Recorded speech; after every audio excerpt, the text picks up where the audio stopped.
Welcome to the official YouTube channel for the Colin Cowherd podcast. Go on, hit the subscribe button. There it is, so you don't miss any of our football content this season. It has been, if I might say, fantastic. All right, let's go to San Francisco, Arizona. That was one of my Blazing Five picks. I like the 7.5. Arizona, I think, should have won by more, but they had that field goal blocked, and San Francisco took it in. Arizona beats the Niners 24-23. San Francisco, once again, without Christian McCaffrey. Kyle Shanahan has a losing record. Now, Mason Jordan's a good running back, but McCaffrey gives you so much more than that. So I had said, one of the things I believe, I think Washington's for real. And when they housed Arizona, people sold. But Jesus, Arizona, Kyler Murray, Harrison and Wilson, McBride, the tight end. Connor's a freaking beast at running back. He's been a good player for a long time. He's a good player. This offense, I don't know if they're a playoff team. I don't know if they're brilliantly coached, but they're going to beat teams. They just have too many players. Kyler Murray, after the interception of Bosa, standing still and freezing would drive me insane if I was a head coach. But it's a huge win for them. Let's talk San Francisco. I thought their offense, if you looked at the box score, I did right before I came on. It was even. If you didn't watch the game, you'd say, oh, it's a great game, 24-23. But it did feel like it was a game in which San Francisco had in the bag and let slip away. Yeah, they were 1-6 in the red zone. They're just not scoring enough points. And I don't know if you can put it all on Christian McCaffrey. Obviously, he's a loss. It's a part of it. You got Brandon Ayuk, you got George Kittle, you got Deebo Samuel, you got Juwan Jennings, you got Mason. Like, to me, there are no excuses to not. You're up 23-10 at half. And I understand you lose your kicker early in the game, but I don't give a shit. You're not playing. This is not the '07 Patriots here. Like you said, Tyler's always given the Niners fits. He basically opened the game up with a 50-yard run. They do a lot of that zone read stuff. It throws the Niners D linemen off because they are so quick to get upfield. Then all of a sudden a crease. The Niners defense has not been the same. It's not. Today was a total team loss, offense and defense. Purdy's, I thought, was pretty hit or miss. Even the final pick, which is not all his fault, he's hit.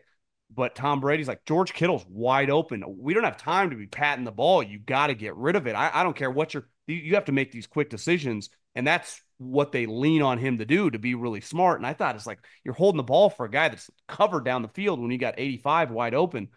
But defensively, Greenlaw got hurt in that Super Bowl, and they are just not the same as a run defense. You can run on them. The physicality, they still hit hard, but usually it's guys 6-7 yards down the field. Right. And if Bosa and the D-line doesn't sack the quarterback basically once a drive, which is hard for them when they're playing a guy like Kyler Murray who can scramble around, they just look like, I don't want to say a shell of themselves, but they are a watered-down version of the defense we've seen for the last 3 years. And that's with Fred Warner playing at a really high level. But I think you feel Greenlaw's miss. And let's face it, just over time, like this dynasty, not a dynasty, excuse me. That's Chiefs. This run of the Shanahan era is like, there's a lot of film on these guys now, so it gets more difficult. People know what Purdy likes to do, what Kyle likes to do. And defensively, they've had a lot. It's not like they have a Spags, right, or a Flores. They just elevated this guy who's been a lifetime position coach that I'm safe to say no one else was ringing down the doorbell to hire the guy. Well, look at Seattle's Legion of Boom defense. You get about a 3-year run on new stuff.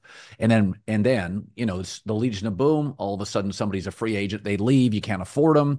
All of a sudden, the league's got 2 and 3 years of tape. Miami's offense. Remember, for about 7 games, 8 games, nobody could, all that motion. Then it's not college football where, sometimes a coach can't over the course of a game, the coordinators can't solve the riddle. NFL teams solve the riddle at half. It's just better coaching. So I think it's a great point by you.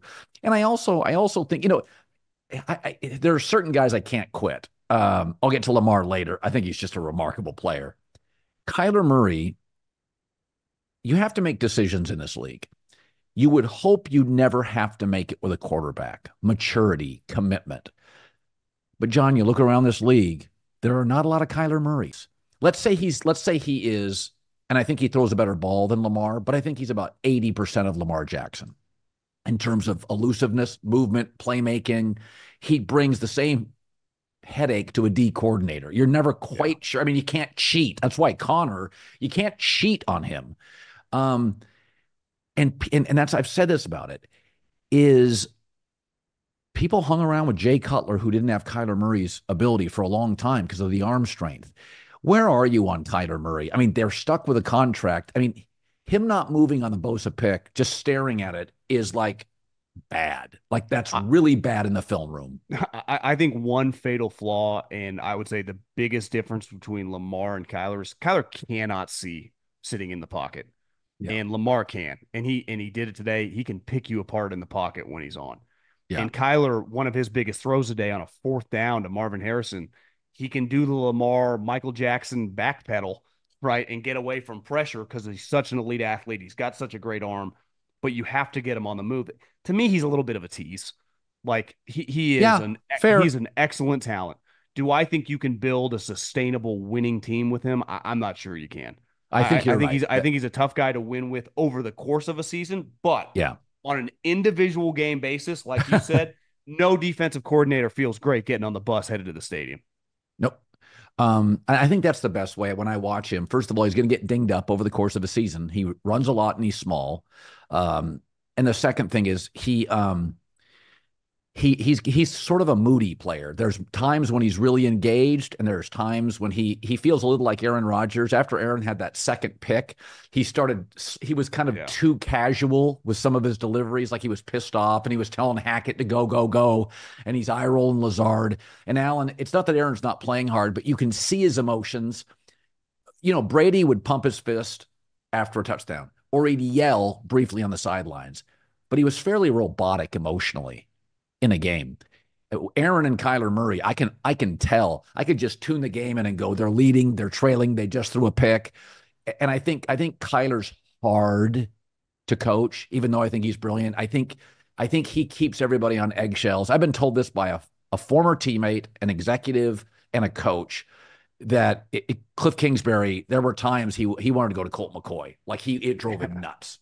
I think it's weird, right? I respect his God given abilities, which he's Yeah. got to be on the short list of some of the greatest athletes that have ever played the sport. I mean, you're talking like Bo Jackson, Deion Sanders, especially when you factor in the guy was a top 10 draft pick in baseball, but also his main downfall as a player, beside the intangible stuff, that height is something pretty hard to overcome.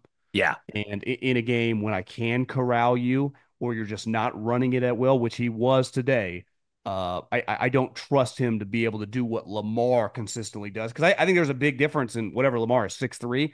I mean, that's almost a 5-inch gap between if you told me Kyler Murray was Lamar's height, I still think that what Lamar's intangibles are pretty special. And Lamar is also, there is no question, he is completely committed to his sport.